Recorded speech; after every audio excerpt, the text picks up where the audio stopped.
Welcome everybody, welcome back to Blaugrana Planet. Today a different video here at the north of Catalonia, enjoying the fresh air and of course wearing my Catalan Barça shirt.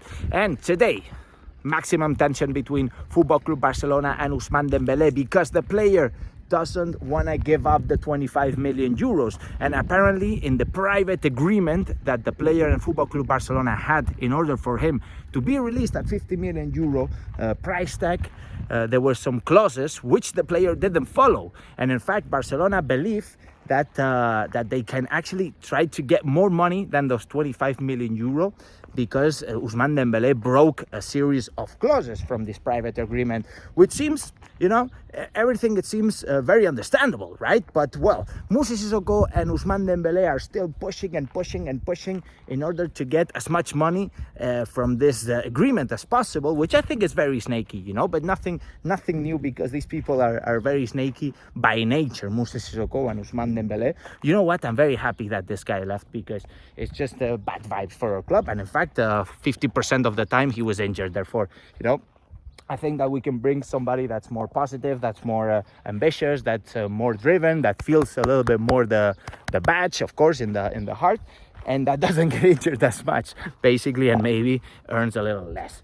And so eventually I think that this could take a little long, because the fact that they're not finding an agreement, I don't feel that Moussa Sissoko and Ousmane Dembélé are gonna give up, and eventually justice could decide.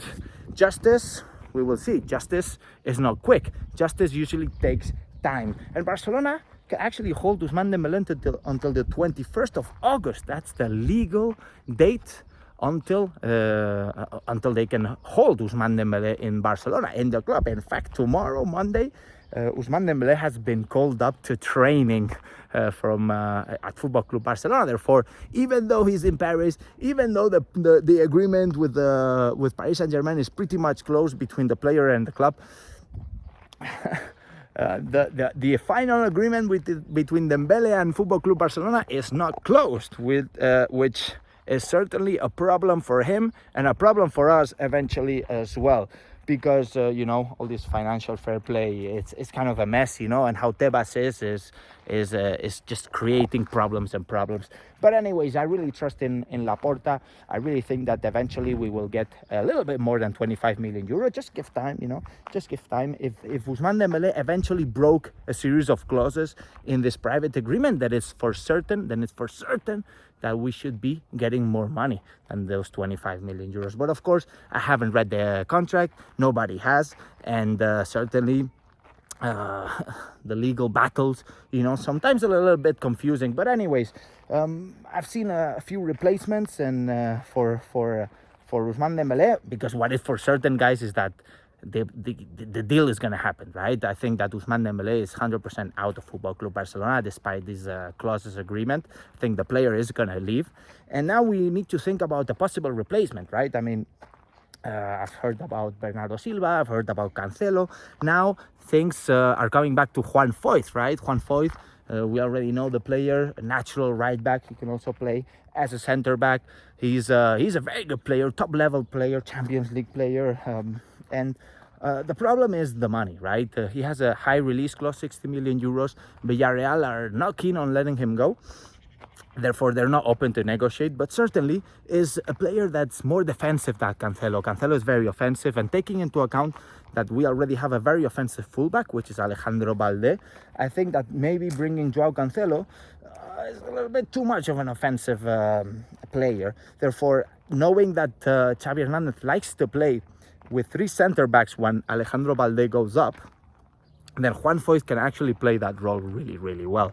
So I'm actually intrigued, and looking at the options, I think Bernardo Silva has to be pretty much ruled out, because the conditions, the financial fair play conditions, and the fact that Manchester City are not willing to let him go, then it's going to be very, very tough. Therefore, between Juan Foyth and Joao Cancelo, that's the big question.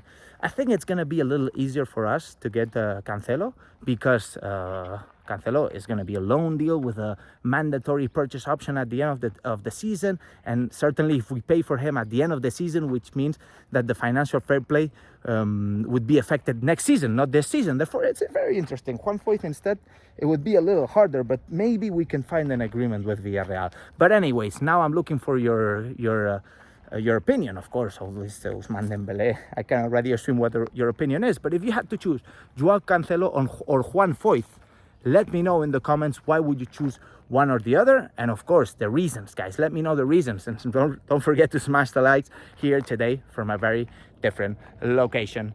So now, and as I always say, Visca el Barça, Visca Catalunya, and see you in the next video. Vamos.